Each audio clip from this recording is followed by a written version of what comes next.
Finally हम लोग third book की तरफ पहुंच चुके हैं। थर्ड बुक में आपको टोटल 5 चैप्टर पढ़ने हैं।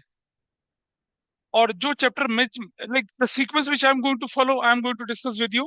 इसमें सीक्वेंस थोड़ा सा उल्टा पुल्टा हल्का सा कर रखा है। तो अ, अगर हम बोले एनालिसिस ऑफ फाइनेंशियल स्टेटमेंट्स, ये आपकी बुक 3, अगर टी एस गिरेवाल के हिसाब से चले तो ये वाली है। चैप्टर 1 आपके पास जो आएगा, दिस इज चैप्टर 1, वो है फाइनेंशियल स्टेटमेंट्स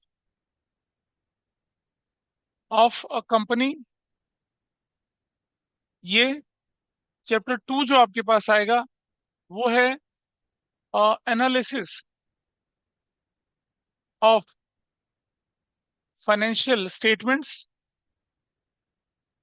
मतलब ये सिर्फ थ्योरी है, प्योरली थ्योरी। 1 नंबर, 2 नंबर की, 3 नंबर की आ सकती है इससे थ्योरी। चैप्टर 3 जो आपके पास आएगा, वो हम पढ़ेंगे tools of analysis of financial statements. और इसमें हम पढ़ने वाले हैं comparative statements and common size statements, ऐसे करके ये दो पढ़ेंगे हम लोग। चैप्टर 4 रेशियो एनालिसिस होगा, मतलब मैं इस तरह से पढ़ाऊंगा। और चैप्टर 5 जो होगा आपका पास, कैश फ्लो स्टेटमेंट होगा।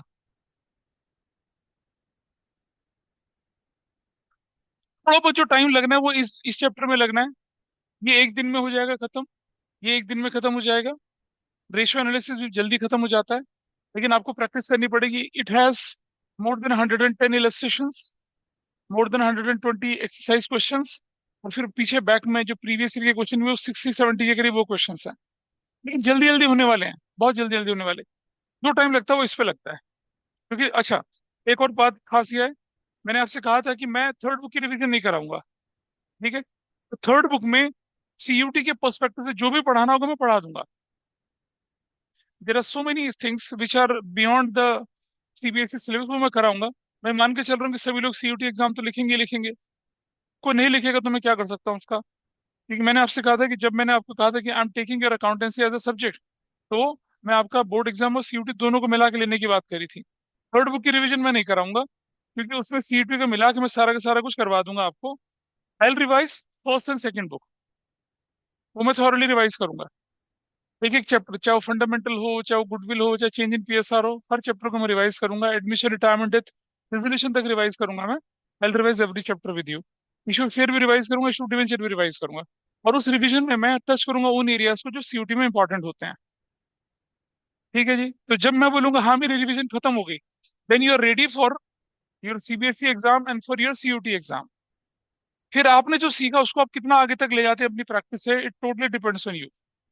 अगर आप उसको आगे तक ले जाते हैं तो डाउटली अनडाउटली आप सीयूटी एग्जाम में 200 में से 200 नंबर हासिल कर सकते हैं। मेरे बहुत सारे स्टूडेंट्स के पास में 200 में से 200 नंबर आए हैं। बोर्ड एग्जाम में अटक जाते हैं, 100 आते हैं, लेकिन कुछ ही लोगों के आते हैं, 99 बहुत लोगों के आते हैं। तो वो 1 नंबर जो बच जाता है आपका, उसके लिए आपको कम से कम 40 सैंपल पेपर्स तो करने ही करने हैं। ठीक है, और सीयूटी के लिए मार्केट में जितनी किताबें मिल जाए सब उठा लेना। क्या करना है, एक चैप्टर रिवाइज करा, एमसीक्यू का डाला, दूसरा करा, एमसीक्यू का डाला, और टेस्ट पेपर रोज देने हैं। और देखिएगा आपका, you will get amazing results. Last में हमारे students in SRCC, in Sukhdev college, अच्छा, आईपीएम वालों को तो कोई क्रेडिट में लेता ही नहीं हूँ, क्योंकि मेरे एग्जाम की डोमेन से बाहर। लेकिन उनकी 12th की परसेंटेज अच्छी होती है, that is why that gives a good impression to the interview board, they are selected in that way. ठीक है, तो लास्ट ईयर का मेरे स्कूल में जो बच्चा 100 लाया था अकाउंटेंसी में, उसका आईपीएम में हो गया था। चलिए, तो इसी तैयारी के साथ हम आगे बढ़ते हैं। पहला चैप्टर हम उठाएंगे, it tells you about structure of a balance sheet, जो हमने इक्विटी शेयर्स में पढ़ाया था आपको। स्टेटमेंट ऑफ प्रॉफिट लॉस मैंने नहीं पढ़ा था, वो हम इस बार डिस्कस करेंगे। तो अब आप अपनी नोटबुक खोल दीजिए, अपनी मतलब बुक खोलिएगा फटाफट से, पेज जो मैं बोल रहा हूँ उसको ओपन कर लीजिए जल्दी से।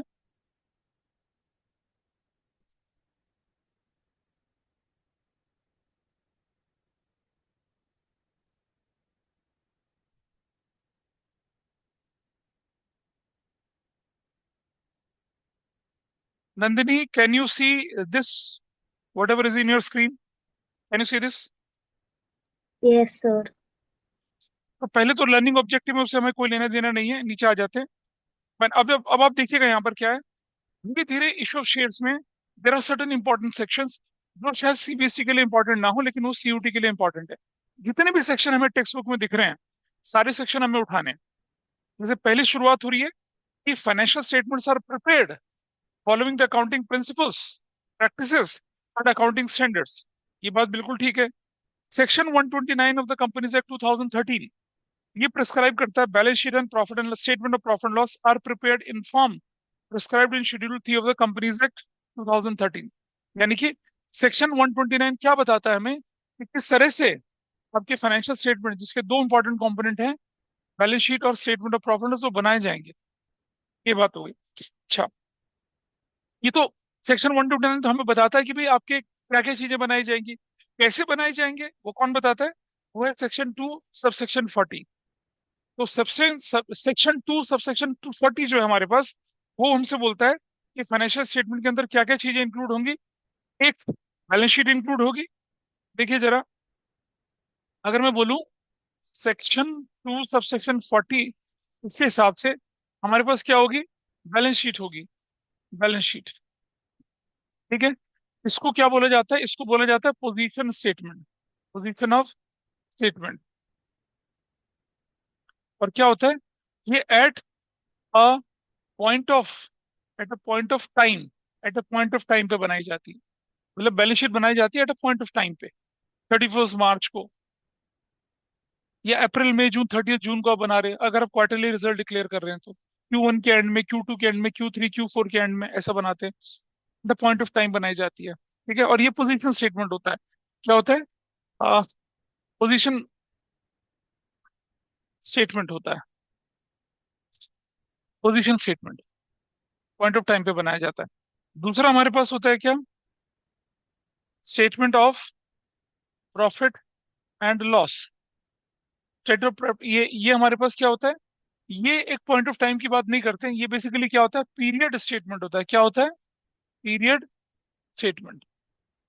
मतलब 1 अप्रैल 2023 से 31 मार्च 2024 तक कितना प्रॉफिट कितना लॉस, वो सारी सिचुएशन ये स्टेटमेंट ऑफ प्रॉफिट लॉस हमें बना के देता है। अच्छा, ये बताइए मुझे, जब बैलेंस शीट ऐसे बनाई जाती है, ऐसे करके, ये एसेट्स और ये लायबिलिटीज, ऐसे करके जब बैलेंस शीट बनाई जाती है, ये हॉरिजॉन्टल फॉर्म होता है, वर्टिकल फॉर्म होता है? क्या बोलेंगे इसको? हॉरिजॉन्टल या वर्टिकल? हाँ, हॉरिजॉन्टल कैसा होता है? ऐसे ऐसे। वर्टिकल ऐसे ऐसे। ये क्या है? और ये क्या होता है? तो ये वाला जो फॉर्म होता है vertical form of balance sheet, vertical form में प्रेजेंट, मतलब स्टेटमेंट ऑफ प्रॉफिट लॉस बोले या बैलेंस शीट बोले, कौन से फॉर्मेट में बनती है? वर्टिकल फॉर्म में बनती है। उस पर भी क्वेश्चन बन जाता है कि किस तरह से बनता है कंपनीज एक्ट 2013 में। पार्टनरशिप में और सोल प्रोप्राइटरशिप में ऐसे ही चलता है। आपने देखा होगा ट्रेडिंग प्रॉफिट लॉस और बैलेंस शीट उस तरह से बनता है। तीसरी चीज आपके पास जो आती है वो होती है क्या? Notes to accounts. क्या होता है? Notes to accounts. और चौथी चीज जो आपके पास आती है वो क्या होती है? Cash flow statement. Cash flow statements. तो आप देखिएगा ध्यान से, इनमें से तीन चीजें जो है वो अकाउंटिंग का पार्ट होती है, चौथी चीज अकाउंटिंग का पार्ट नहीं है। Cash flow statement is not an accounting, it is analysis of financial statement. Accounting है ही नहीं है। तो चार कंपोनेंट में से तीन कंपोनेंट जो है अकाउंटिंग के होते हैं, और एक कंपोनेंट क्या होता है? एनालिसिस का होता है।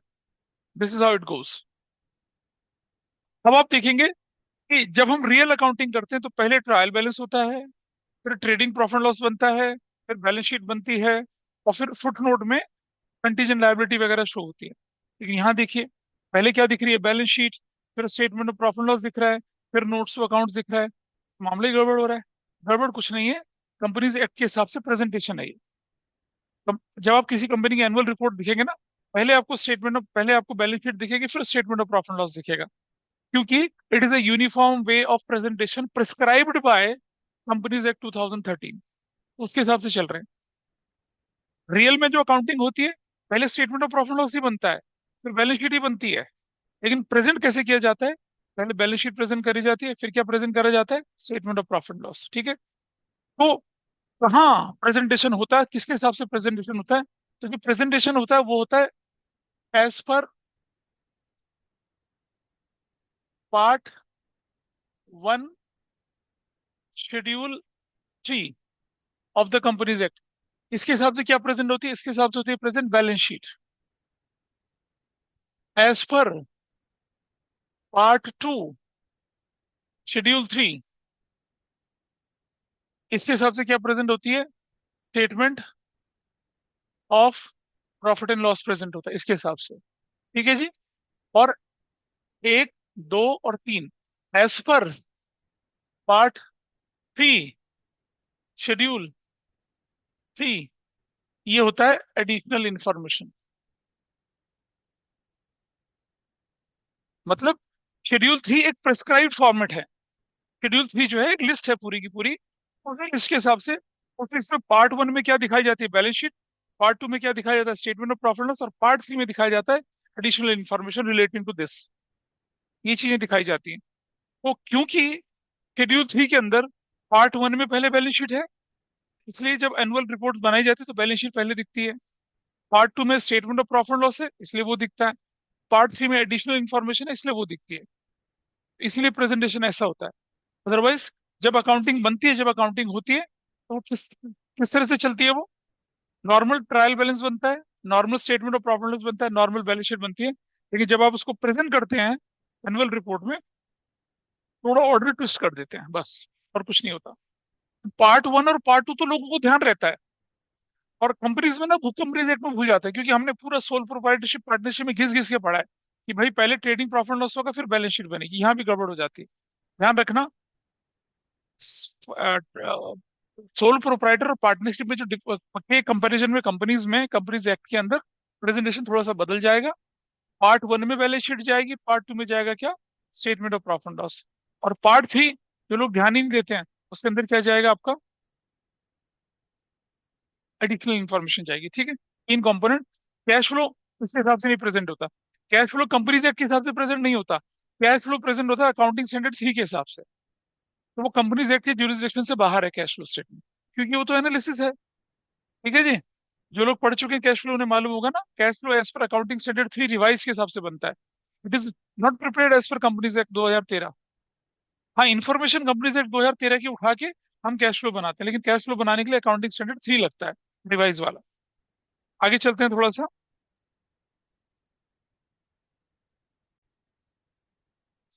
अब आ जाइए अपने नोट्स पर, मतलब आपकी जो बुक है उस पर आ जाइए। तो बैलेंस शीट आपको मैंने बता दिया, स्टेटमेंट ऑफ प्रॉफिट लॉस बता दिया। स्टेटमेंट ऑफ प्रॉफिट लॉस को इनकम स्टेटमेंट भी बोलते हैं। क्या बोलते हैं इसको? पीरियड स्टेटमेंट होता है, लेकिन इसको हम क्या बोलते हैं? इनकम स्टेटमेंट भी बोला जाता है, ऐसे करके। और कैश फ्लो तो कैश फ्लो ही होता है। नोट्स अकाउंट्स आपके सामने हैं ही। अब आ जाइए आपके सामने कैश फ्लो स्टेटमेंट दिख रहा है ना आपकी बुक में लिखा हुआ साफ साफ? कैश फ्लो स्टेटमेंट कैसे बनता है? कैश फ्लो स्टेटमेंट किसके हिसाब से बनता है देख रहे हैं? Accounting standard. देखो बेटा, दो अकाउंटिंग स्टैंडर्ड आपके लिए रिलेवेंट है। एक है अकाउंटिंग स्टैंडर्ड 26 और एक है अकाउंटिंग स्टैंडर्ड 3। दो ही अकाउंटिंग स्टैंडर्ड का जिक्र आता है आपके पास। Accounting standard 26 is relating to intangible assets. Accounting standard 3 revise वाला, वो है किससे रिलेटेड? कैश फ्लो से रिलेटेड है। डेफिनेशन पे हम नहीं जाएंगे। नेचर ऑफ फाइनेंशियल स्टेटमेंट पढ़ लेते हैं क्या क्या है। रिकॉर्डेड फैक्ट्स होते हैं, अकाउंटिंग कन्वेंशन पे बेस्ड होते हैं, अकाउंटिंग कंसेप्ट पे बेस्ड होते हैं, और अकाउंटिंग स्टैंडर्ड पे बेस्ड होते हैं। ये आएगा लिखा हुआ, ये आएगा, देखिए, यू कैन सी दैट। वो पार्ट 1 है, पार्ट 2 है, पार्ट 3 है। This is not part 4, this is part 3। ऐसा करके दीदी को पानी पिलाइए कोई। अकाउंटिंग स्टैंडर्ड, तो इस पर कोई डिस्कशन ज्यादा में करना नहीं, क्योंकि थियोरेटिकल चीज यहाँ पर है। और थोड़ा सा आगे बढ़ते हैं अब। इसके बाद क्या कहता है ये कि selection of accounting policies. Financial statement के अंदर जो हम बात करें ना, देखिए अभी हमने बोला ना फाइनेंशियल स्टेटमेंट की नीड क्यों क्यों है। फाइनेंशियल स्टेटमेंट की नीड इसलिए है कि इसके अंदर आप दिखाते हैं कि भाई आपने कौन कौन सी अकाउंटिंग पॉलिसीज को फॉलो किया।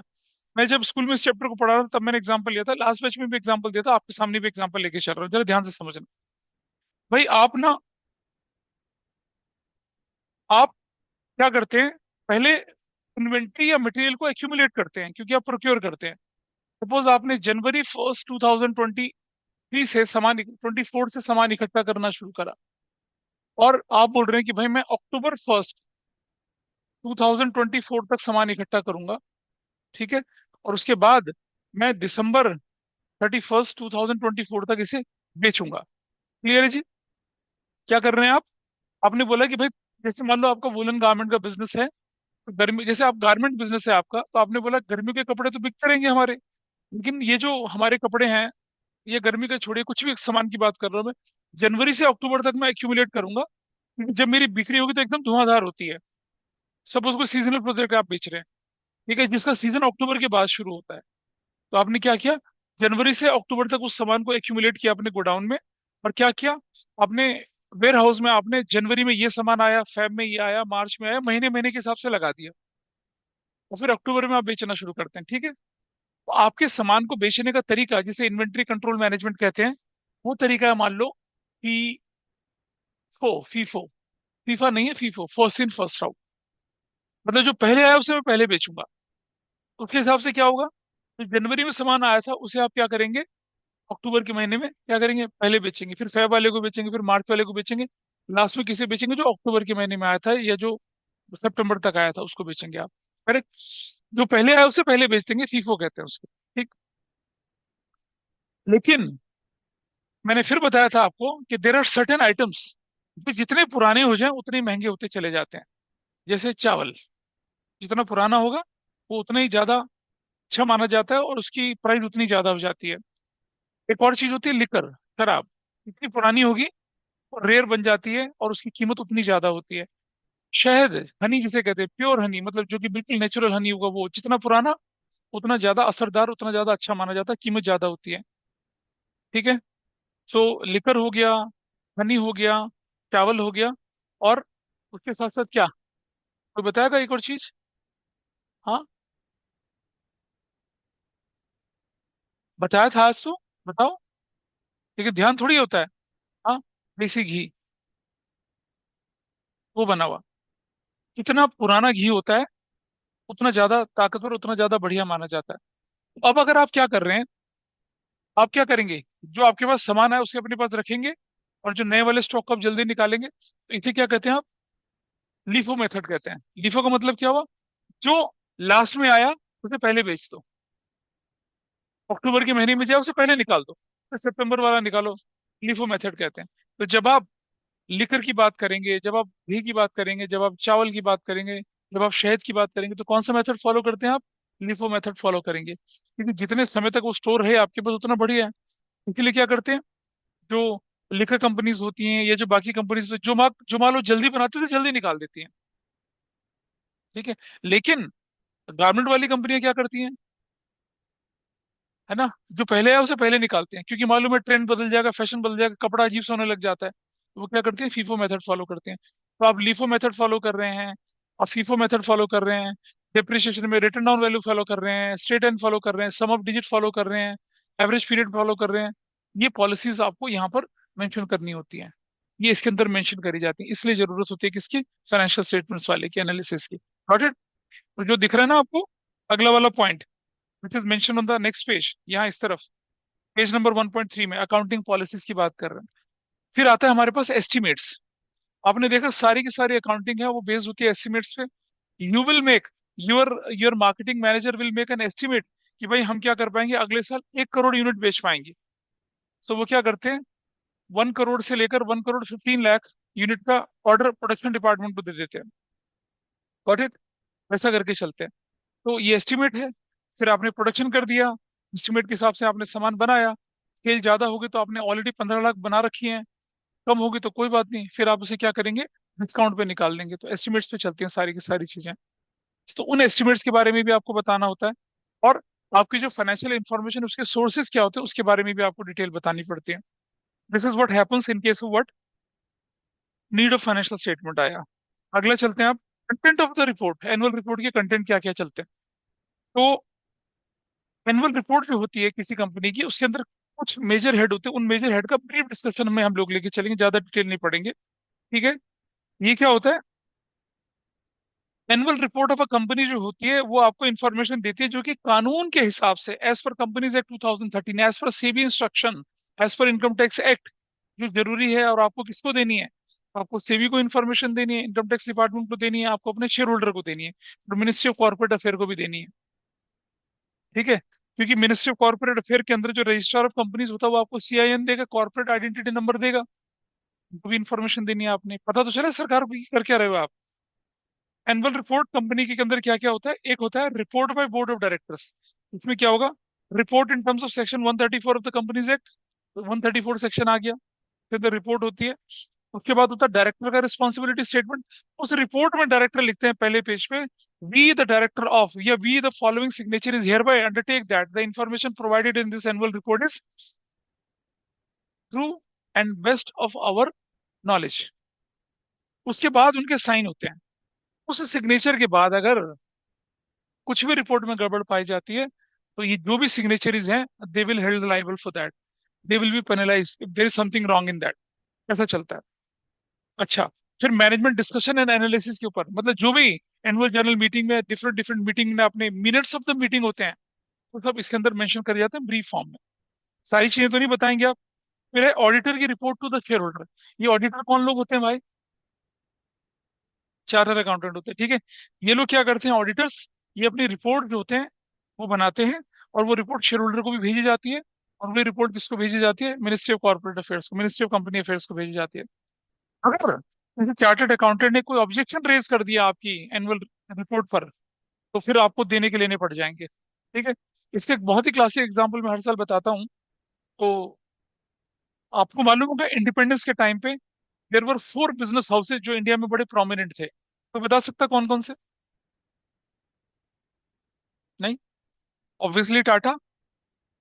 उसके बाद कौन? बिरला। अरे अंबानी तो अब आया यार, कैसी बात कर, 1990 के बाद आया अंबानी तो। टाटा होते थे, बिरला होते थे, डालमिया होते थे, डालमिया। डालमिया सीमेंट भी सुना होगा, डालमिया के बिस्किट होते थे।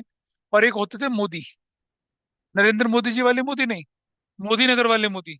यूपी में मोदी नगर है ना, वो मोदी नगर वाले, मोदी डिस्टिलरीज, मोदी नगर के मोदी शुगर मिल वगैरह वगैरह ये सब। ठीक है, ये लोग हुआ करते थे। इनमें से बिरलास जो हैं, वो हाईली एथिकल फैमिली वाले लोग हैं, मतलब उनके परिवार के जो, और मैं बोलूँ पैरामीटर हैं, मतलब फैमिली की, जॉइंट फैमिली से ऑपरेट होते हैं वो, उनकी फैमिली के जो एथिक्स थे वो बहुत बहुत स्ट्रांग और बहुत ही हाई लेवल के थे। टाटा ने भी उसी लेवल के स्टैंडर्ड को फॉलो किया। आपने पढ़ा होगा रतन टाटा के बारे में बहुत कुछ अभी, कितने हाईली एथिकल बंदा हुआ करता था। जीआरडी टाटा और बाकी लोग टाटा जो थे सब हाईली एथिकल हुआ करते थे। डालमिया वर नॉट एथिकल और मोदीज वर नॉट एथिकल, लेकिन टक्कर चारों अच्छी से देते थे एक दूसरे को। ठीक है। डालमिया अपने कर्मों की वजह से बर्बाद हो गया। डालमिया सीमेंट दिखेगा, छोटा मोटा दिखेगा, now they are not the super power in the country, in the economic power नहीं है। Modi was there. तो मोदी भाई साहब क्या थे वो, पैसा जब आता तो आदमी घमंडी बन जाता है और दूसरों की सुनता नहीं, एरोगेंट हो जाते हैं। एक चार्टर्ड अकाउंटेंट होते थे मिस्टर खन्ना, जो कि सुंदर नगर रहते थे दिल्ली के अंदर।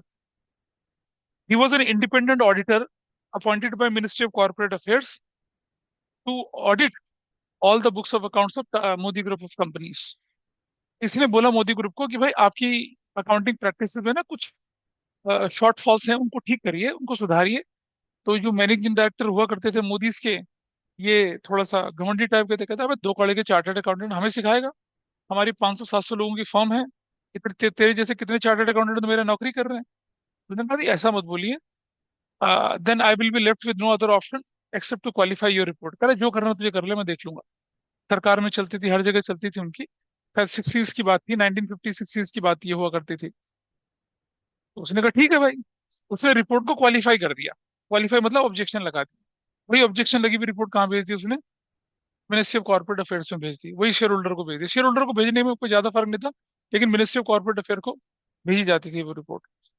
अच्छा, अब क्योंकि वो घमंडी थे स्वभाव से, एरोगेंट थे स्वभाव से, तो जो पॉलिटिशियंस थे उनसे भी नहीं बनती थी उनकी। गवर्नमेंट ऑफिशियल्स को भी अपने जूते की नोक पे रखते थे। जब सब जगह दुखी कर रखा है तो कहीं ना कहीं तो मौका ढूंढता ना आदमी। अब मौका मिल गया। सीए की रिपोर्ट, वो भी क्वालिफाइड है, तो नकेल कसनी शुरू कर दी। इंक्वायरी बैठी मिनिस्ट्री ऑफ कॉर्पोरेट अफेयर्स की, और दुनिया भर की इंक्वायरीज बैठी। और इंक्वायरी बैठी, गड़बड़ी गड़बड़ निकली। आज मिस्टर अडानी अगर रूलिंग गवर्नमेंट के साथ लड़ाई झगड़ा मोड़ ले लेते तो क्या होगा उनके साथ? आपने देखा हिंडनबर्ग की रिपोर्ट आई, खूब हंगामा मचा, लेकिन सरकार ने चू नहीं करा। ही इज फ्लोरिशिंग, उसके शेयर गिरे, में और बढ़ गए। कुछ नहीं, सरकार का सपोर्ट है ना, तभी तो नहीं हुआ कुछ। लेकिन अगर सरकार बैरी बन जाए फिर क्या होगा? तो गई भैंस पानी में उसका, तबाह हो गया मोदी ग्रुप पूरा का पूरा। They are simply destroyed. आप देखेंगे दिल्ली में मोदी मिल है। ओखला के पास जाते हैं, मोदी मिल है दिल्ली के अंदर, आप देखेंगे मोदी की मोदी नगर तो पूरा शहर ही बसा हुआ है उसके अंदर। और आप एक कॉस्मेटिक्स का ब्रांड है बहुत शानदार, मुझे नाम ध्यान नहीं आ रहा, वो भी मोदी ग्रुप का ही है। लेकिन अब मोदी ग्रुप ने अपने आप को रिवाइव करना शुरू करा, लेकिन ही कांट कम्पीट विद मानी अदानी के साथ, वो कम्पीट नहीं कर सकता अपने आप। ठीक है। वो आप लगाते हैं ना बीटेड इन क्रीम, वो भी मोदी ग्रुप ही बनाता है उसको। ठीक है। ऐसा करता है। और जितनी भी डिस्टिलरीज होती हैं शराब बनाने, उनको कच्चा माल ये प्रोवाइड करता है। लेकिन अब वो चमक नहीं रही जितनी की पहले हुआ करती थी। सो ये जो है ना ऑडिटर की रिपोर्ट टू शेयर होल्डर, ये बड़ा ही खतरनाक और सावधानी से बनाई जाने वाली चीज होती है। इसमें आप जो एक्सटर्नल ऑडिटर होते हैं उनको नाराज नहीं कर सकते हैं।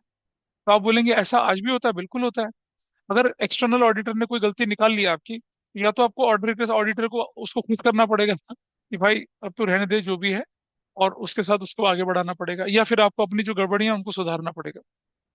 आगे चलें थोड़ा सा, फाइनेंशियल स्टेटमेंट इसके बारे में बताया था मैंने आपको। बैलेंस शीट होती है, प्रॉफिट लॉस होता है, नोट्स टू अकाउंट्स होता है, और कैश फ्लो भी होता है। अच्छा, नोट्स टू अकाउंट्स के अलग अलग पार्ट होते हैं। अभी ऊपर हमने अकाउंटिंग पॉलिसीज की बात करी थी, वो दिखाया जाता है इसके अंदर। डिटेल ऑफ लाइन आइटम्स, यानी कि बैलेंस शीट के जो कंपोनेंट होते हैं उनकी डिटेल दिखाई जाती है। ऊपर आपने शेयर कैपिटल लिखा, authorise issued subscribe fully paid अब नॉट फुली पेड नीचे दिखेगा। ऊपर आपने रिजर्व एंड सरप्लस बोला, रिजर्व के सारे टाइप के रिजर्व नीचे दिखेंगे नोट्स में, सरप्लस के सारे नोट्स नीचे दिखेंगे नोट्स में। It goes in that way. Explanatory notes जो होंगे वो दिखेंगे। इवन कंटीजेंट लायबिलिटी जो होती है वो भी आप कहाँ दिखाएंगे? नोट्स टू अकाउंट्स के अंदर दिखाएंगे। ठीक है। और एडिशनल इन्फॉर्मेशन किसके हिसाब से? Part 3 schedule 3 of the companies act, इसको दिखाएंगे। Got it? चलिए आगे चलते हैं। अब report by board of director, ये मैंने बताया आपको, एजीएम में जो भी आप डिस्कशन करेंगे उसे रिपोर्ट की फॉर्म में पब्लिश कर दिया जाता है। ऑडिटर की रिपोर्ट शेयर होल्डर की कानून के हिसाब से दिखाई जाती है, शेयर होल्डर को करी जाती है वो रिपोर्ट। ठीक है। तो ये सब होने के बाद दूसरा पार्ट जो हमारे पास है फाइनेंशियल स्टेटमेंट।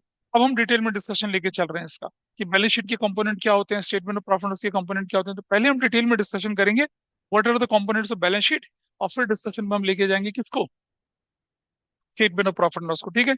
अब आप देख रहे हैं ना कि एक बॉक्स में लिखा है इंपॉर्टेंट नोट। ये इंपॉर्टेंट नोट वही है कि शेड्यूल 3 के पार्ट 1 में बैलेंस शीट होती है, शेड्यूल 3 के पार्ट 2 में क्या होता है? Statement of profit loss. और शेड्यूल 3 के पार्ट 3 में क्या होता है? एडिशनल इन्फॉर्मेशन होती है, उसी के बारे में बोल रहा है। ठीक है। अच्छा, अगर शेयर कैपिटल दिखाई जाएगी तो नोट्स में कैसे दिखाई जाएगी? इक्विटी अलग दिखाई जाएगी, प्रेफरेंस अलग दिखाई जाएगी। इक्विटी दिखाई जाएगी क्या? Authorise issued subscribe fully paid up, subscribe not fully paid up. Similarly, ठीक है, अगर आप शेयर कैपिटल में इशूड दिखाएंगे, इक्विटी, अगर मान लो 1 lakh equity share at the rate of इतना, और 50,000 preference share at the rate of इतना, फिर आप सब्सक्राइब, फिर उसके बाद इशू मिल जाएंगे। इक्विटी शेयर इशूड इतना, प्रेफरेंस शेयर इशूड इतना, फिर आप सब्सक्राइब एंड फुली पेड में इक्विटी इतना, प्रेफरेंस इतना। तो मतलब आप उस कैटेगरी के अंदर दोनों कैटेगरी दिखाएंगे यहाँ पर, अलग से नहीं दिखाएंगे। Got it? तो और आप देख रहे हैं फिर नीचे क्या लिख रहे हैं? Schedule 3 has prescribed. कौन सा फॉर्मेट प्रिस्क्राइब कर रखा है? अभी बताया था मैंने इसके बारे में आपको। हॉरिजॉन्टल या वर्टिकल? कौन सा फॉर्मेट प्रिस्क्राइब करा है? Vertical format. हॉरिजॉन्टल फॉर्मेट नहीं सॉल्व है। 2010 तक कंपनीज के पास चॉइस होती थी कि वो हॉरिजॉन्टल फॉर्मेट, वर्टिकल फॉर्मेट दोनों करें। तो जब हम 2010 में अकाउंटेंसी पढ़ाया करते थे ना, तो ये थर्ड बुक थी, इसमें कौन सा फॉर्मेट दिखाते थे हम लोग? ऐसे ही बैलेंस शीट वाला हॉरिजॉन्टल फॉर्मेट दिखाया करते थे, जैसे सोल प्रोप्राइटरशिप और पार्टनरशिप का था। ये वाला नहीं दिखाते थे। लेकिन अब क्योंकि कंपनी ने 2013 ने कंफर्म कर दिया कि भाई नहीं, आपको कौन से फॉर्मेट में बैलेंस शीट दिखानी है, स्टेटमेंट प्रॉफिट वर्टिकल फॉर्मेट में दिखानी है, तो वर्टिकल को हम फॉलो कर रहे हैं। अब आपका प्यारा फॉर्मेट आपके सामने दिख रहा होगा आपको अगले पेज नंबर 1.5 में। ये हमने इश्यू ऑफ शेयर्स को पढ़ाते समय काफी डिटेल में डिस्कस किया था, मतलब इनकी हेडिंग्स को डिस्कस किया था। और ज्यादा डिटेल में डिस्कस अब हम करेंगे इसके एक एक पार्ट को। ठीक है जी, let us take with this. तो क्या क्या दिख रहा है आपके सामने यहाँ पर? पार्ट 1 दिख रहा है, इसके अंदर शेड्यूल 3 के अंदर कंपनीज एक्ट कितना है? 2013। और नेम ऑफ द कंपनी है, मतलब ये हम लिख सकते हैं balance sheet of as at, ऐसा करके लिखना है आपको। और अगर कुछ भी नहीं पता तो आपको ब्रैकेट में क्या कर देंगे? एन एक्सट्रैक्ट कर देंगे। और देखें राइट हैंड साइड में क्या लिखा है? Rupees in. इन का मतलब क्या हुआ? Rupees in thousand, rupees in lakhs, rupees in crore. अगर भाई किसी कंपनी का टर्नओवर 5,000 करोड़ का है तो कैसे दिखाओगे भाई? 5,000 के आगे 7 जीरो दिखाओगे तो क्या करेंगे? रुपीज इन करोड़ लिख देंगे, और नीचे 5,000, 2,000, 7,000, 3,000। और आज की डेट में तो 5,000 करोड़, 3,000 करोड़ कुछ होता ही नहीं है। कैसे? मैं एक एग्जांपल अपने स्कूल में दे रहा था कि ऑर्गेनाइज क्राइम में दिल्ली पुलिस आजकल बड़ा बढ़िया काम कर रही है। अभी पिछले हफ्ते, 10 दिन पहले, 2 अक्टूबर को, 3 अक्टूबर को, उन्होंने दिल्ली महपालपुर में 620 करोड़, मतलब 6,200 करोड़ रुपए की कोकीन पकड़ी थी। ठीक। फिर करीब करीब 13 अक्टूबर को, 12 अक्टूबर को उन्होंने 2,000 करोड़ की और पकड़ी। और कल के न्यूज़पेपर को अगर आप उठा के देखते हैं तो 11,000 करोड़ रुपए की और पकड़ी। तो 6,000 करोड़ वो हुआ, 2,000 करोड़, 8,200 करोड़ रुपए हो गया। और 1,000 करोड़ की एक छोटी मोटी जगह बिहार में ही पकड़ी थी, दिल्ली पुलिस ने छापा मार के पकड़ा था। तो कितना? 6,200। ठीक है वो। फिर 2,000 करोड़, तो 8,200, फिर 1,000 करोड़, 9,200, और फिर 11, और कुल मिलाकर 20,000 करोड़ रुपए का सामान उन्होंने पकड़ा, कोकेन। ठीक है। 620, मतलब 620 किलो का कीमत कितनी है? 6,200 करोड़ है। 1 किलो की कीमत कितनी हुई? तो सो गई, उसके नाम पे सो गई। तो आप देख रहे हैं ड्रग्स माफिया लोग कितना कमा रहे हैं। और हमारी कंपनी जो होती है वो बेचारी, किसी कंपनी के बैलेंस शीट में देखिएगा 20,000 करोड़ लिखा हुआ। इतना दिल्ली पुलिस ने 15 दिन में कमा लिया। और सोचो, एक और बात होती है कि अगर आपने पुलिस को इन्फॉर्म किया और आपकी इन्फॉर्मेशन से पकड़ा गया, ठीक है, तो उसका कम से कम 1% से लेकर 10% तक आपको मिलता है। तो सपोज किसी ने 11,000 करोड़ वाले की टिप दी हुई होगी, तो 11,000 करोड़ का 1% भी कितना होता होगा? है ना? You can understand that. चलिए, लेकिन ऐसे काम नहीं करने हैं। पता चला पूरे परिवार से ही साफ हो गए सब लोग। आगे बढ़ते हैं, चलिए। आपकी बैलेंस शीट के दो कंपोनेंट है। एक को बोला इक्विटी एंड लायबिलिटीज, और दूसरे को बोला क्या? एसेट्स। आइए देखते हैं। इक्विटी एंड लायबिलिटी में पहला पार्ट आया शेयर होल्डर्स फंड, इसके नीचे आया शेयर कैपिटल, उसके नीचे आया रिजर्व सरप्लस, उसके नीचे आया money receive against share warrant. तब भी बताया था मैंने आपको, money receive against share warrant is not in your syllabus. Can anybody tell me what is money receive against share warrant? कोई नहीं बता पाएगा ना। ओम नमः है और सफा चट्टा है, बहुत बढ़िया मंत्र है, जिसे हर बच्चा इस्तेमाल करता है। बता पाओगी? Share warrant is a document against which shares are issued at a predetermined rate and on a predetermined date to the investors। उसे हम शेयर वारंट बोलते हैं। अब क्या हुआ कि आपने अपनी कंपनी के शेयर इशू करने थे, और आपने इन्वेस्टर्स को बोला कि भाई, इंस्टीट्यूशनल इन्वेस्टर्स को, कि मेरी कंपनी के शेयर आईपीओ में लाने वाला हूं, और मैं हम लोग 10 लाख शेयर इशू करेंगे मार्केट में। आपको कितने? जिन्होंने कहा भाई तेरे मैं 3 लाख शेयर खरीद लूंगा। हमने कहा लेकिन अभी इशू आने तो। कह रहा भाई इशू तो आने की इंतजार मैं नहीं कर सकता, ऐसा करो डील कर लो मेरे साथ, तुम क्या प्राइस मांग रहे हो? उसने कहा 10 रुपए का शेयर है, मैं 150 रुपए पर शेयर मांग रहा हूँ। कह रहा डन। 3 लाख शेयर 150 रुपए के हिसाब से मेरे नाम कर दो तुम। हमने उनसे पैसा ले लिया, उनको एक डॉक्यूमेंट इशू करके दे दिया, वो शेयर वारंट है। क्या ये share warrant can be place under the category share capital? नहीं। शेयर इशू तो हुई नहीं है अभी। अभी तो सिर्फ आपने वारंट दे दिया उनको। क्या आप फ्यूचर में शेयर इशू करने से मना कर सकते हो?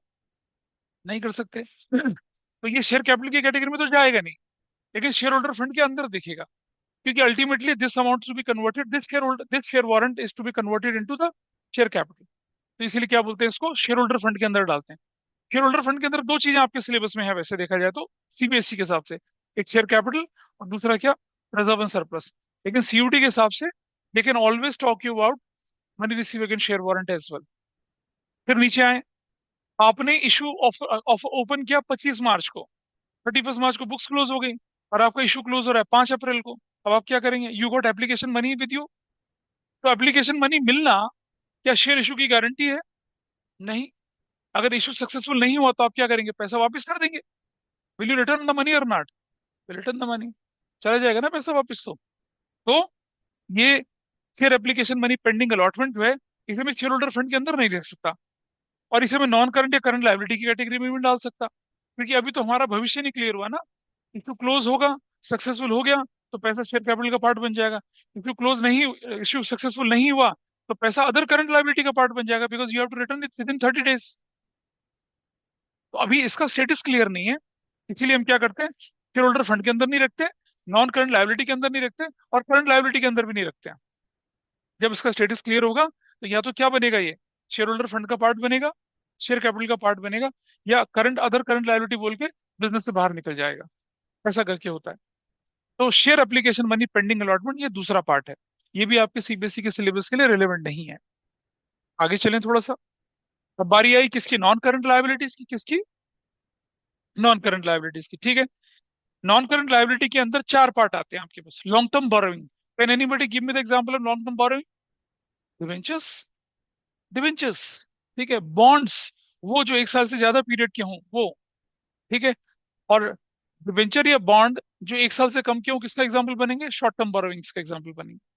फिर आया डेफर्ड टैक्स लायबिलिटी, याद है पहले बताया था मैंने आपको, टैक्स की लायबिलिटी जो आपको सरकार को देनी है, और जनरली उसको पार करने में आपका 1 साल से ज्यादा का टाइम लग जाता है, इसे डेफर्ड टैक्स लायबिलिटी बोलते हैं। नीचे उसकी जगह पे क्या आया, ट्रेड पेबल्स आया। क्या आया, ट्रेड पेबल्स। ट्रेड पेबल की दो कैटेगरी होते हैं, क्रेडिटर्स और बिल्स पेबल। याद है डिवेंचर वाला चैप्टर, जब मैंने आपको बताया था issue debentures for consideration other than cash, एक भी बच्चा ठीक नहीं कर पाया था उससे। ट्रेड पेबल होता है, क्रेडिटर और बिल्स पेबल को मिला के हम ट्रेड पेबल बोलते हैं। और आगे बढ़ते हैं। फिर आया अदर लॉन्ग टर्म लाइबिलिटीज, तो नीचे क्या आया, अदर शॉर्ट टर्म लाइबिलिटीज नहीं होगा, अदर करंट लाइबिलिटीज होगा, इसका ध्यान रखेंगे। ठीक है। ऊपर आया लॉन्ग टर्म प्रोविजंस, नीचे आया शॉर्ट टर्म प्रोविजंस, इसका ध्यान हम कर रहे हैं। ठीक। ऊपर लॉन्ग टर्म प्रोविजन, नीचे क्या आएगा, शॉर्ट टर्म प्रोविजन। इनके डिटेल को हम डिस्कस करेंगे आने वाले पेजेस पर, अभी तो डिस्कशन पे नहीं चल रहे हैं उसका। चलो आगे बढ़ते हैं थोड़ा सा। अब आए एसेट्स के हिस्से पे हम। फिर इसके अंदर क्या क्या चीजें आ रही है, नॉन करंट एसेट्स आ रही है। देखिए सुन लीजिए बात को, बाद में बात कर लेना। नॉन करंट एसेट्स की दो कैटेगरी हुआ करती थी पहले, टेंजिबल एसेट्स और intangible assets. Can anybody tell me what is tangible assets, क्या होती है बताइए? जिसे छू सकते हैं, देख सकते हैं, महसूस कर सकते हैं, टेंजिबल एसेट्स कहलाएगी। ठीक है। आपकी साइकिल हो गया, आपका स्कूटर, आपकी गाड़ी, आपकी बिल्डिंग हो गई, आपका लैंड हो गया, everything is what, tangible assets. What are intangible assets? Patent हो गए, कॉपीराइट हो गए, गुडविल हो गए, फ्रेंचाइजी लाइसेंस, फॉर्मूले, रेसिपी, ये सब क्या है आपके लिए, what is that, intangible assets हैं। ठीक है। अच्छा। अब कंपनीज एक्ट ने क्या किया, उसने बोला टेंजिबल एसेट्स है वो तीन हिस्सों में होगी, या तो प्रॉपर्टी होगी, या फिर आपका प्लांट होगा। ठीक है, प्लांट होगा मतलब, और या इक्विपमेंट होंगे। प्रॉपर्टी का मतलब क्या हो गया, आपकी जमीन हो सकती है, आपकी बिल्डिंग हो सकती है, आपके फ्लैट अपार्टमेंट हो सकते हैं, that could be your property. Plant का मतलब है जहां आपकी मैन्युफैक्चरिंग होगी वो हो सकता है उस। ठीक है। इक्विपमेंट होते हैं औजार, काम करने वाले आइटम, इस्तेमाल करने वाले। जैसे ऑटोमोबाइल मैन्युफैक्चरिंग कंपनी के लिए क्या होगा, कन्वेयर बेल्ट, यहाँ पर गाड़ी रखी आगे जाएगी, असेंबली होगी। या फिर क्या होगा, रोबोटिक आर्म्स जिससे वेल्डिंग होती है वैसा। या फिर आपने देखा होगा ना, जब सर्विस सेंटर में जाते हैं तो कितना आराम से प्रेशर गन से वो क्या करते हैं, नट खोल देते हैं और लगा देते हैं, है ना, ड्रिल ड्रिल नहीं होती जैसे, नट लगा दिया, नट खोल दिया, मजबूत हो जाता है। उस तरह के इक्विपमेंट ये हो सकते हैं। बारी आई प्रॉपर्टी प्लांट इक्विपमेंट में, तो फिर उन्होंने क्या करा, property plant equipment and intangible assets को एक हेडिंग बना दिया बड़ी, it is a major heading. इसमें चार कंपोनेंट है। पहला कंपोनेंट टेंजिबल एसेट्स, दूसरा इंटेंजिबल एसेट्स। तो टेंजिबल तो हम बोल नहीं सकते, उसकी जगह क्या बोलेंगे, property plant and equipment, that you can see there in your notebook, text book. फिर आया इंटेंजिबल एसेट्स, इंटेंजिबल एसेट्स के बारे में भी डिटेल में डिस्कशन करेंगे। अच्छा, फिर आती है बारी आपके पास क्या, कैपिटल वर्क इन प्रोग्रेस। अब ये क्या चीज होती है, जरा जानने की कोशिश करते हैं। ठीक है। जो लोग पहले पढ़ चुके हैं गर्मी की छुट्टी में, उनको मैंने बताया था अच्छा से, लेकिन जो लोग यहाँ नहीं है उनके लिए मैं बता रहा हूँ।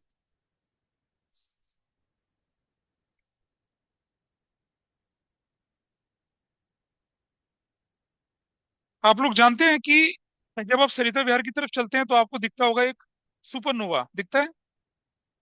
सुपरनोवा देखा आप लोगों ने, किसी ने नहीं देखा?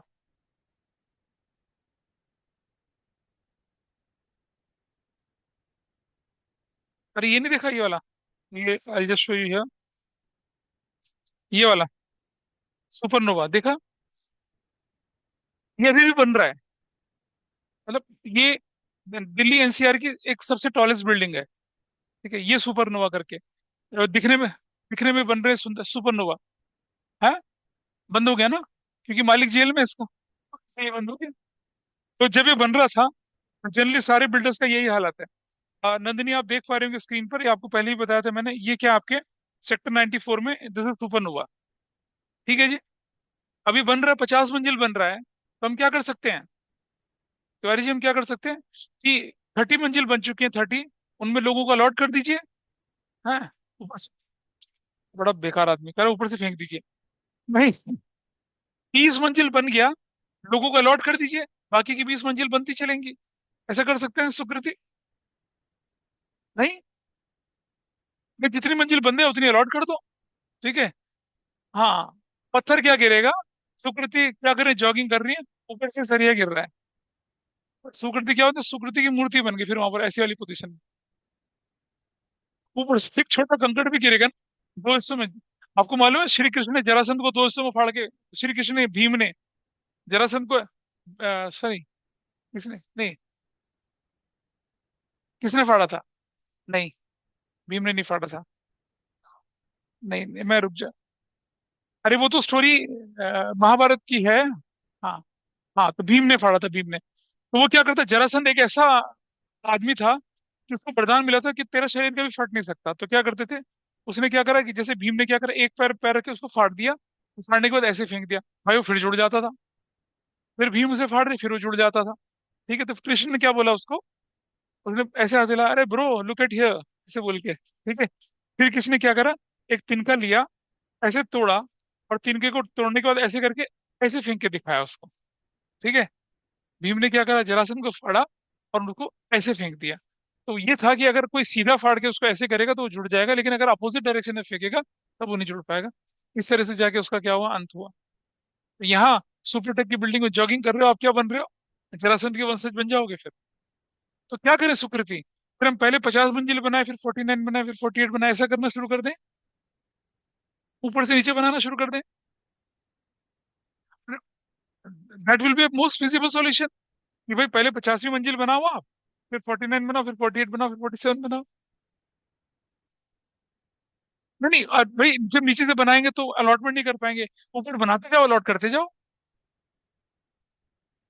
वियर्ड लग रहा है ना? हाँ, अजीब सी बात होती है। नहीं कर सकते ऐसा।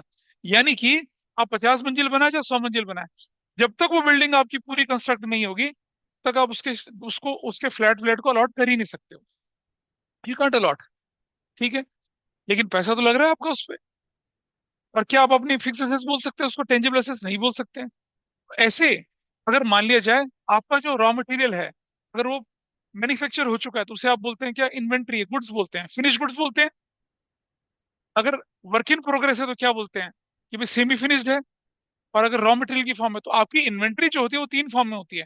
या तो क्या होगी, रॉ मटेरियल की फॉर्म में, या वर्क इन प्रोग्रेस, WIP जिसे बोलते हैं, या फिर किसकी फॉर्म होगी, finish goods. Finish goods rack पे लगी है, बिकने को तैयार है। क्या आप ऐसी टी शर्ट खरीद लोगे जिसके कॉलर ही नहीं लगे हैं, ऐसी पैंट खरीद लोगे जिसमें जिप और बेल्ट ही नहीं लगी हुई है? तिवारी कहता मैं, मुझे पसंद आ गई है, अब बेल्ट में अपने आप लगा दूंगा, जिप में अपना, जिप की जरूरत ही नहीं है, हम नागा साधु हैं, क्या जरूरत है? तो you won't purchase that, normal person will not purchase that. इन्हें कहते हैं वर्क इन प्रोग्रेस। लेकिन जब आपकी building, tangible assets semi constructed होती है तो क्या नाम देते हैं उसे, कैपिटल वर्क इन प्रोग्रेस। उसे कैपिटल वर्क इन प्रोग्रेस बोला जाता है। तो जो आपके सामने अगला हेडिंग आया वो क्या है, देखिए, व्हाट इज दिस हेडिंग?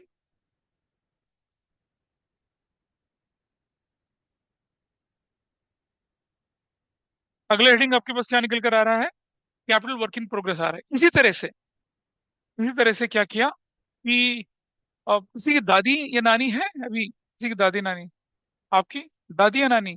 हाँ, नानी। और किसी का? कौन? दोनों, दादी नानी दोनों है। तो दादी नानी जब दोनों मिलती हैं तो उनमें कंपटीशन नहीं होता, असि तो ज्यादा सोने हैंगे तेरे मुकाबले। तो क्या होता है, उनकी ग्लोइंग स्किन, टाइट स्किन, चमकता दमकता गुलाबी चेहरा, ऐसी है ना दादी नानी का, है ना? बता तो। अरे दादी बिल्कुल दिखते ना 25 साल की जवान लड़की की तरह चेहरा। नहीं, क्या क्या क्या गड़बड़ लगता है, बता क्या गड़बड़ लगता है चेहरे में? नहीं, ओल्ड होने के बाद क्या हो जाता है बता, या सींग निकल आते हैं, पूंछ निकल आती है क्या? रिंकल्स पड़ने शुरू हो जाते हैं फिर दादी जब आप लोग मिलने आती है पहले रिंकल प्रेस करके आती है क्या? क्या करती हैं बता? नहीं ना, कुछ नहीं करती वो। ठीक है। अगर दादी को कोई दवाई मिल जाए, कोई सीरम मिल जाए लगाने का, रिंकल छुपाने का, तो क्या होगा? That is the desire of every man and every woman in the world. कि भाई, आपने देखा होगा, मेरी धर्म पत्नी है, एंटी एजिंग सीरम लगाती है। मैंने कहा भाग्यवान, काहे लगाती है, उम्र तुम्हारी बढ़ रही है, कहाँ छुपेंगी झुर्रियां? ऐसा मत बोलो, अभी कहाँ हो, मेरी उम्र ही क्या हुई है। मैंने कहा बिल्कुल ठीक है, अब तो नवविवाहित स्त्री की तरह हो अभी तो हर लेडी को अगर उसे मिल जाए कोई ऐसी सीरम या क्रीम, जिसे लगाएं और झुर्रियां गायब, है ना? जैसे वैसे इरेजर बना देगी थी, लगाएं झुर्रियां साफ। तो आप ऐसे किसी एंटी एजिंग सीरम पे रिसर्च कर रहे हैं, और आपकी रिसर्च बना बायोटेक्निकल टेक्नोलॉजिकल कंपनी कहती है कि सर इसमें 300 करोड़ रुपया लगेगा कम से कम। 200 करोड़ आप खर्च कर चुके हो, 100 करोड़ अभी खर्च होने बाकी है, लेकिन रिजल्ट आने शुरू हो गए हैं। ये क्या कहलाएगी? इंटेंजिबल एसेट्स है। वो फॉर्मूला जो डेवलप होगा वो क्या कहलाएगा? Intangible assets. अरे पता है क्या, सुनो, अभी मैंने न्यूज़पेपर में पढ़ा, एक कपल थे, बदमाश कपल बेंगलुरु के। उन्होंने क्या किया? उन्होंने बोला हमारे पास ना इसराइल से लाया हुआ, इसराइल समझ रहे हैं, इसराइल वाला, अब समझते हैं इसराइल कौन जगह। इसराइल के हमारे साइंटिस्ट का डेवलप किया हुआ एक ऐसा ऑक्सीजन चैम्बर है, जिसमें अगर हम 80 साल के बंदे को डालेंगे और 2-3 घंटा रखेंगे, वो जवान होकर बाहर निकलेगा। भाई ऐसे करते करते उन्होंने 15 ओल्ड एज कपल को बेवकूफ बनाया, और करीब 2 करोड़ रुपए ठग लिया उनसे। और वो ओल्ड एज कपल कैसे थे बेवकूफ बताओ? बैठ गए, वो ऑक्सीजन वाले में बैठे हुए, 2-2 घंटे बैठे हुए, और कह रहा आपकी 2-2 घंटे की सीटिंग लगेगी 1 महीने तक, और हम आपको जवान बना देंगे। 80 साल के बूढ़े, 75, 76, 78, बेंगलुरु में चखा। अब फिर पकड़े गए दोनों के दोनों, और कुछ नहीं था। वो अ, एक मशीन होती है जो जिसमें क्या होता है, फुल बॉडी वैक्स होता है। मतलब आपको उस मशीन के अंदर गर्दन बाहर करके रख दिया जाता है, और वैक्स हीट होके आपकी बॉडी पे आता है। जिनको जोड़ों का दर्द वगैरह तो उसमें जरूरत पड़ती है उसकी, पूरी बॉडी में वैक्स की सिकाई होती है मॉडरेट टेम्परेचर पे। वो वैक्स वैक्स हटा के उसके अंदर उन्होंने ऑक्सीजन का फ्लो, शरीर में गुदगुदी होती रहती थी ऑक्सीजन के फ्लो से, उन्हें लगता था यार तो जवान होके बाहर निकलेंगे। They duped old age people in that way, more than 2 crore rupees they charge from them. तो समझ रहे हैं आप जवान होने की चाहत कितनी ज्यादा होती है? आपको पता चलेगा लड़कों, जब आप थोड़े से 45-50 में जाएंगे, मूछों के बाद सफेद होंगे, तो आपको लगेगा यार ये क्या हो रहा है, यार कैसा हो रहा है। ठीक है। So I just went in a marriage. तो मेरे जो भाई की शादी थी, कहता भाई क्या तू तो बूढ़ा हो गया? मैंने कहा हाँ भाई, बूढ़ा तो हो गया। मेरा थोड़ा काला तो लेके आता है, मेरे साथ खड़ा होगा तो भाई क्या लग रहा है? मैंने कहा तुझे ठीक लग रहा हो तो लग रहा है, वरना मैं चला जाता हूँ तेरी शादी से। अरे नहीं नहीं, मैं तो मजाक कर रहा था भाई। मैंने कहा बेटा मैंने मजाक कर दिया, तेरी बहू भाग जाएगी यहाँ से। ठीक है। Anyway, so that happens. तो ये कहलाता है इंटेंजिबल एसेट्स अंडर डेवलपमेंट। ठीक है जी। टेंजिबल को क्या बोलेंगे आप? Capital work in progress. Capital work in progress क्यों बोल रहे हैं उसको? रीजन, आपने देखा होगा ना, फैक्टर्स ऑफ प्रोडक्शन को कैपिटल गुड्स बोलते हैं इकोनॉमिक्स में। तो ये जो बिल्डिंग प्लांट मशीनरी है, ये आपकी कैपिटल गुड्स है। और कैपिटल गुड्स जो अगर मैन्युफैक्चरिंग के स्टेज में, तो क्या बोलेंगे? कैपिटल वर्क इन प्रोग्रेस बोलेंगे। ठीक है। एक बात हमेशा ध्यान रखना, मैं 11वीं में सिखा रहा हूँ, आप लोगों ने शायद ध्यान नहीं दिया होगा। क्रेडिटर शब्द किसके लिए लगेगा? अगर गुड्स खरीदी गई है उधार में तभी लगेगा। लेकिन अगर आपने उधार में बिल्डिंग खरीद ली, तो वो क्रेडिटर की कैटेगरी में नहीं जाएगा, वो फिर लायबिलिटी की कैटेगरी में जाएगा। अदर अदर अदर अगर वो 1 साल के अंदर जाना तो अदर करंट लायबिलिटी, 1 साल के बियॉन्ड जाना तो नॉन करंट लायबिलिटी। क्रेडिटर शब्द किसके लिए लगेगा? डेटर शब्द किसके लिए लगेगा? गुड्स के लिए लगेगा। अगर आपने गुड्स उधार बेची तो डेटर बनेंगे, गुड्स उधार खरीदी तो क्रेडिटर बनेंगे। लेकिन अगर आपने बिल्डिंग उधार बेची तो डेटर नहीं बोल सकते उसको। नहीं। लेकिन अगर बिल्डिंग उधार खरीदी तो डेटर नहीं बोल सकते उसको। अच्छा, अगर आपने गुड्स खरीदने के लिए एडवांस पैसा दिया, तो क्या बोलेंगे आप? एडवांस एक्सपेंस बोलेंगे। लेकिन अगर आपने एसेट्स खरीदने के लिए पैसा एडवांस दिया, तो क्या बोलोगे? कैपिटल एडवांस बोलोगे उसको। क्या बोलोगे उसको? क्या? That's a difference. Simple advance expense belongs to goods purchasing and paying money in advance, तो उसे बोलते हैं एडवांस। या रेंट एडवांस पे कर दिया, है ना, आपने कमीशन एडवांस में पे कर दिया, इंटरेस्ट एडवांस में पे कर दिया, उसे हम बोलते हैं नॉर्मल एडवांस। लेकिन अगर आपने बिल्ड प्लांट मशीनरी खरीदने के लिए या कोई इंटेंजिबल एसेट्स खरीदने के लिए एडवांस पैसा दे दिया, तो क्या बोलेंगे उसको? कैपिटल एडवांस बोलेंगे। इसी तरह से अगर आपकी goods semi constructed, semi manufactured form में, तो क्या बोलेंगे? WIP बोलेंगे सिर्फ। लेकिन अगर आपकी एसेट्स, टेंजिबल एसेट्स क्या है, अगर वो सेमी कंस्ट्रक्टेड स्ट्रक्चर में, तो क्या बोलेंगे उसे? कैपिटल वर्क इन प्रोग्रेस बोलेंगे। प्लीज ध्यान रखना, वाइवा में क्वेश्चन पूछते हैं टीचर बाहर से, है ना? Got it? आगे चलते हैं। So I hope this part is okay with everybody. Property plant equipment और इंटेंजिबल एसेट्स। प्रॉपर्टी प्लांट एक हेडिंग है, इंटेंजिबल एसेट्स दूसरी हेडिंग है। फिर प्रॉपर्टी प्लांट इक्विपमेंट अगर सेमी कंस्ट्रक्टेड है तो कैपिटल वर्क इन प्रोग्रेस, और अगर इंटेंजिबल एसेट्स अंडर डेवलपमेंट है तो इंटेंजिबल एसेट्स अंडर डेवलपमेंट उसे बोला जाएगा। ठीक है जी, आगे चलते हैं। अच्छा देखो, अब आपने ये क्लियरली समझ लिया, तो जो कैश फ्लो पढ़ेंगे आपको समझ में आएगी ये बात। कैश फ्लो में अगर आप क्या कर रहे हैं, आप मान लो पेटेंट खरीद रहे हैं, आप फ्रेंचाइजी खरीद रहे हैं, आप लाइसेंस खरीद रहे हैं, तो वो आपके लिए क्या कहलाएगा? इन्वेस्टमेंट कहलाएगा। Got it? है ना? Investment in research and development क्या कहलाएगा आपका? इन्वेस्टिंग एक्टिविटी कहलाएगा। इसलिए कैश फ्लो भी क्लैरिटी इस चैप्टर को पढ़ने से आती है। इसीलिए कुछ भी पढ़ाने से पहले मैंने ये चैप्टर आपको छुट्टी में बताया था। और आगे बढ़ते हैं। अब आई नॉन करंट इन्वेस्टमेंट। तो भाई नीचे क्या दिख रहा है आपको, बताइए नीचे क्या दिख रहा है आपको? करंट इन्वेस्टमेंट, वो इन्वेस्टमेंट जो एक फाइनेंशियल ईयर के बियॉन्ड जाए, उसको बोलेंगे non current investment. That could be क्या? ट्रेड या नॉन ट्रेड बोथ। बोलिए तो, ट्रेड कौन सा होगा? याद है ट्रेड इन्वेस्टमेंट बताया था गुडविल के चैप्टर में। ठीक है, तो ज्यादा तुम सफेद बाल ढूंढने लग गई। कोई बात नहीं, ये तो होते हैं, ये ठीक हो जाएंगे, अभी तो मरी नहीं है आपकी कुछ भी। फिर फाइंडिंग आउट छोटे छोटे बालों। ठीक है। क्या होता है ट्रेड इन्वेस्टमेंट? ऐसा इन्वेस्टमेंट जिसे मार्केट में खरीद बेच दो, ऐसे ही कुछ। नॉन ट्रेड इन्वेस्टमेंट क्या होता है? अरे भाई, आप स्टील मैन्युफैक्चरर हो, क्या बनाते हो आप? स्टील मैन्युफैक्चरिंग करते हैं। स्टील मैन्युफैक्चरिंग के लिए क्या चाहिए? आयरन ओर चाहिए, कोल चाहिए, इलेक्ट्रिसिटी चाहिए, ठीक है, और क्या पावर चाहिए, और क्या चाहिए? पानी चाहिए। कोल माइन कंपनी और power generation, power supply company का झुकाव आपके कॉम्पिटिटर की तरफ है। वो उनको ज्यादा प्रेफरेंस देते हैं। कभी भी आपकी लाइट कट सकती है, कभी भी आपकी आयरन ओर की सप्लाई बंद हो जाए, तो आपने क्या किया? आयरन ओर कंपनी में, कोल माइन कंपनी में और पावर डिस्ट्रीब्यूशन कंपनी में स्ट्रेटेजिक शेयर खरीद लिए। 15-15, 20-20% शेयर खरीद लिए। एंड अपने अपने डायरेक्ट और एक अपना नॉमिनी उनमें बैठा दिया। ऐसे ही होता है। अगर आप one of the majority stake holder हैं, तो आपका एक बंदा एज ए डायरेक्टर उस कंपनी में बैठता है। अब क्या होगा? Can they take any decision against you? नहीं ले सकते। तो ये जो इन्वेस्टमेंट है, ये मार्केट में होने वाले ऑर्डिनरी इन्वेस्टमेंट की तरह नहीं है। शेयर की प्राइस बढ़ेगी तो बेच देंगे, घटेगी तो क्या कर देंगे? रख लेंगे।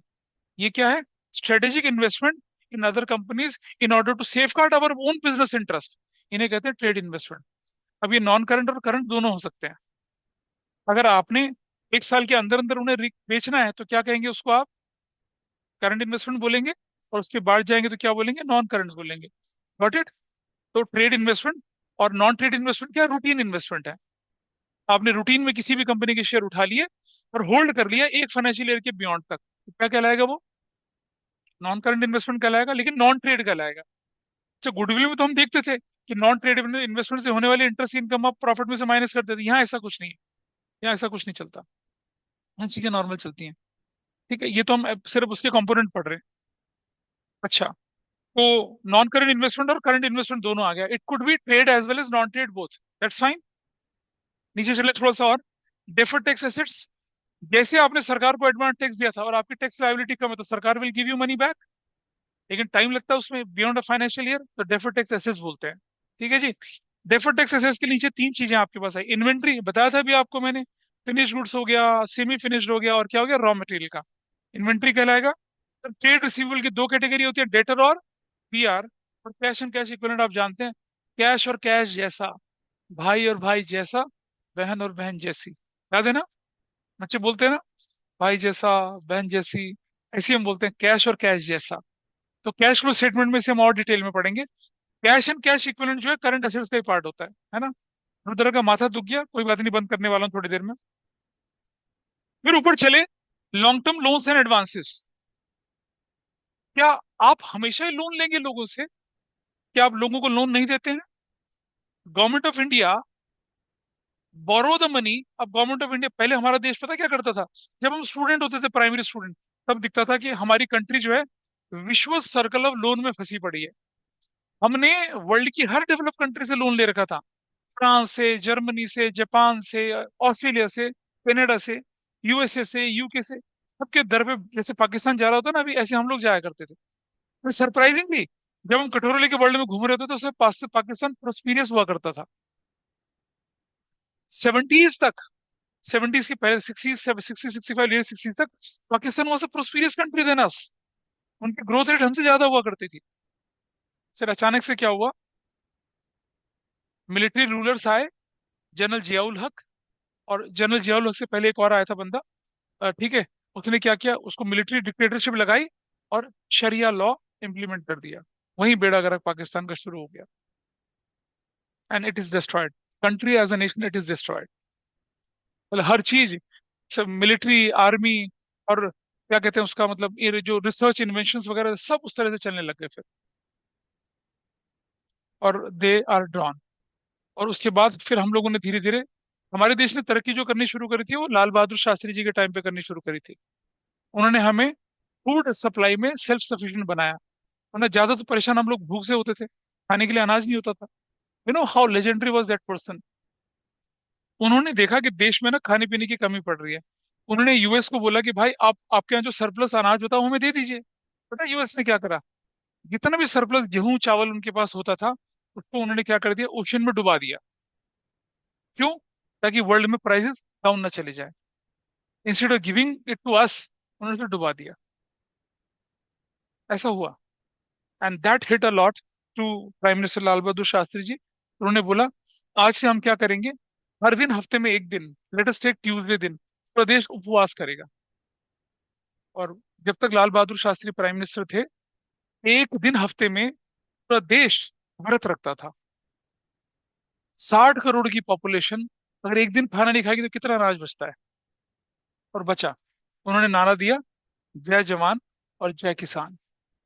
और अटल बिहारी वाजपेयी जी ने फिर नारा दिया, जय जवान जय किसान और जय विज्ञान। Those were the legendary leaders. फिर फिर उन्होंने डॉक्टर नॉर्मन बोरलॉग और बहुत सारे मैक्सिकन साइंटिस्ट वगैरह को बुलाया। तो बोला कि भाई कुछ होना चाहिए। तब जाके ग्रीन रिवोल्यूशन की स्टार्ट होनी शुरू हुई। फिर Indira Gandhi took up that as a challenge. और तब जाके हम फूड में सेल्फ सफिशिएंट हुए। आज आप देखिए पाकिस्तान क्या क्राइसिस ज्यादा झेल रहा है, फूड क्राइसिस। आटे के लिए लड़ाइयाँ होती हैं, लाइनें लग रही हैं। तो जब देश भूखा होगा कैसे तरक्की करेगा? देखे ना, भूखे पेट भजन न होत गोपाला, ये बोला वेदों में भी हमारे।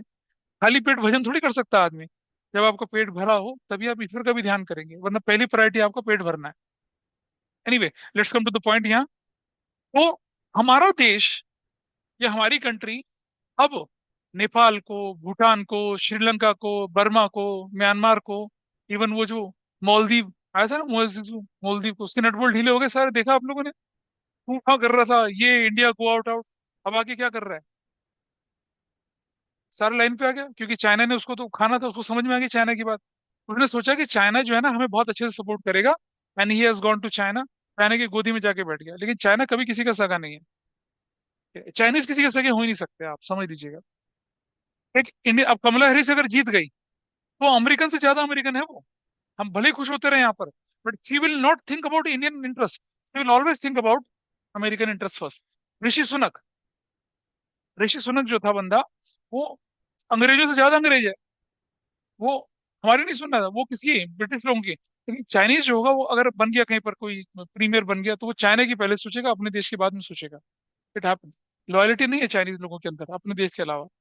एनीवे, चाइना में एक इंसिडेंट थी कि दो चाइनिंग चाइनीज ट्राइबल आपस में लड़ रहे थे, अचानक जापानीज ने अटैक कर दिया। वो दोनों मिले, जापानीज से लड़ाई करी, जापानीज को मार भगा दिया। लड़ाई के बाद फिर आपस में लड़ने लग गए। सोचो हमारे यहाँ होगा ऐसा? नहीं होगा। सच लॉयल्टी टू द कंट्री। लड़ रहे हो, मर रहे हो आपस में, ये हु हा कर रहे हो, सामने चाइनीज आ रहे हैं, चलो भाई, चल ब्रो आजा, मिल जाते, पहले इसको निपटते हैं। जापानीज को भगाया, और भाई फिर जैसे जापानीज भाग गए उसके बाद फिर अपनी लड़ाई शुरू कर दी। यहाँ ऐसा नहीं हो सकता, हमारे देश में ऐसा नहीं है। anyway, सो हमने अगर लोन दिया लंबे डायरेक्शन के, लंबे ड्यूरेशन के लिए दिया तो वो क्या कहलाएगा, long term loans and advances कहलाएगा। और अगर छोटे ड्यूरेशन के लिए दिया, एक साल के अंदर अंदर दिया, तो क्या कहलाएगा, short term loans and advances कहलाएगा। ऊपर आई अदर नॉन करंट एसेट्स, जो ऊपर किसी कैटेगरी में नहीं जा रही है, वो क्या बोलेंगे, नॉन करंट एसेट्स बोलेंगे अदर। और नीचे वाली क्या कहलाएगी, अदर करंट एसेट्स की कैटेगरी चल के चलती है। ठीक है। तो अगर हम लोग इस फॉर्मेट को अपने दिमाग से निकाल दें और बहुत क्विकली रिकैप करें कि हमारी बैलेंस शीट के अंदर क्या क्या कंपोनेंट थे, तो क्या था पहला कंपोनेंट? Equity and liability. क्या था? Share holder fund. उसके नीचे क्या था? शेयर कैपिटल, जिसमें इक्विटी प्रेफरेंस दोनों आएगा। फिर नीचे रिजर्व्स एंड सरप्लस। रिजर्व की मल्टीपल कैटेगरी। सरप्लस किसे बोलते हैं पता है? Statement of profit and loss का क्रेडिट बैलेंस, वो सरप्लस कहलाता है। और statement of profit and loss का डेबिट बैलेंस क्या कहलाता है? लॉस। कौन सा loss? Unreturn of loss. Can we show it in the balance? Yes, we can show it in the balance. इसे हम एज ए डिडक्शन शो करते हैं, माइनस करके दिखाते हैं। रिजर्व जो है आपके मान लो 5 लाख के हैं, और प्रॉफिट एंड लॉस का डेबिट बैलेंस 1 लाख का है, तो 5 - 1 4 लाख की फिगर दिखेगी। हम इसका मतलब ये नहीं कि हम रिजर्व में से माइनस कर रहे हैं भाई। Reserve is positive item, surplus is a negative item अगर डेबिट की साइड में है। तो फिर वो मैथमेटिकली डिडक्ट होके हमारी वैल्यू 4 लाख आ रही है। इसका मतलब ये नहीं है कि बैलेंस शीट में हम राइट ऑफ करें। राइट ऑफ तो भाई अकाउंटिंग के अंदर होगा, बैलेंस शीट में थोड़ी होगा राइट ऑफ। आपने पढ़ा था इशू डिवेंचर में, राइट ऑफ मार्च 31 मार्च को कर देते हैं आप। Your profit and loss account is reduce, वैसा करके होता है। ठीक है। तो उसके बाद हमने पढ़ा money receive against share warrant, share holder fund के 3 कंपोनेंट। फिर पढ़ा share application money pending allotment. फिर नीचे आए किसकी तरफ? नॉन करंट लायबिलिटी, और किसकी तरफ? Current liability. पहला आया लॉन्ग टर्म बोरोइंग, नीचे क्या आया? Short term borrowing. फिर क्या आया? Deferred liability. फिर आया ट्रेड पेबल। फिर ऊपर क्या आया? अदर, नहीं, अदर लॉन्ग टर्म लायबिलिटीज। नीचे क्या है? Other current liabilities. लायबिलिटी वाला पार्ट पूरा हुआ। फिर आए एसेट्स पर। Property plant equipment and intangible assets. Property plant equipment एक हेडिंग, इंटेंजिबल एसेट्स दूसरी heading. Capital work in progress है नीचे, इंटेंजिबल एसेट्स अंडर डेवलपमेंट। फिर आया नॉन करंट इन्वेस्टमेंट, तो नीचे करंट इन्वेस्टमेंट। ऊपर क्या आया फिर? Deferred tax assets. नीचे तीन चीजें, इन्वेंट्री और ट्रेड रिसीवेबल और कैश एंड कैश इक्विवेलेंट। फिर ऊपर क्या है? Other long term loans and advance से नीचे शॉर्ट टर्म। ऊपर आया अदर नॉन करंट एसेट्स, नीचे अदर करंट एसेट्स। एलेपो, खत्म।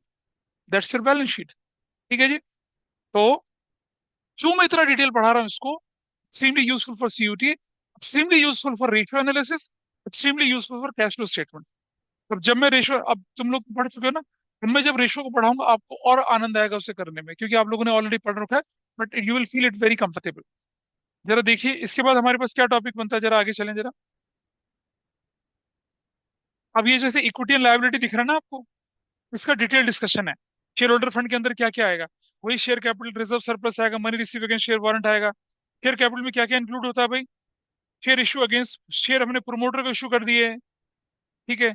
शेयर हमने प्राइवेट प्लेसमेंट में इशू कर दिए। शेयर इशू सब्सक्रिप्शन में सब्सक्राइब्ड हो गए। Share issue for consideration other than cash हो गए, सब आएंगे ये। जैसे एक बच्चे ने मुझे डिवेंचर में क्वेश्चन पूछा था, किसी बच्चे ने शायद दूसरे बैच में पूछा था। उसमें लिखा था कि company issued 10 lakh debentures of a class already issue. और उस क्वेश्चन में आपकी बुक का मेरे ख्याल से 57 55 क्वेश्चन है, ये जो लास्ट का क्वेश्चन है इशू डिवेंचर का, कि कंपनी ने ऑलरेडी 25 लाख के डिवेंचर इशू कर रखे हैं, और कंपनी क्या करे, 10 लाख के नए डिवेंचर और इशू कर रही है। तो 25 लाख के पुराने डिवेंचर, 10 लाख के और, तो टोटल डिवेंचर कितने के हो गए? 35 लाख के हो गए ना। ऐसा थोड़ी करोगे, पुराने डिवेंचर को बाहर फेंक दोगे, नए डिवेंचर को क्या कर लोगे आप, इंक्लूड करोगे? ऐसा थोड़ी होता है। अच्छा, आप में से कोई किसी के भाई बहन है और क्या किसी के? किसके? बड़े हैं छोटे हैं? बड़े हैं आपके? बड़े हैं आपके? छोटे? ठीक है। तो क्या ऐसा हुआ था आपके परिवार में, जब आपका छोटा भाई आया तब आपके माँ बाप ने कहते जा बेटा तू निकल जा, दफा हो जहाँ से, अब तुम्हारा नया आ गया? नहीं, ऐसा तो नहीं होता ना। अरे सीरियसली नहीं, मजाक कर रहा हूँ मैं। Don't take it seriously. तो ऐसा नहीं होता कभी भी। सो अगर आपके पास ऑलरेडी एक कैटेगरी ऑफ शेयर है, you will not pull out of the balance sheet, keep it, you will add further. Debenture 10% debenture अगर आपके पास हैं, तो क्या करोगे आप? उनको भी रखोगे, और नए डिबेंचर 6% है तो उनको भी रखोगे। बोथ विल को एग्जिस्ट, ऐसा करके चलता है। ठीक है जी। और यहाँ ऑथराइज कैपिटल या नॉमिनल कैपिटल या रजिस्टर्ड कैपिटल दिख रहे हैं आपके पास।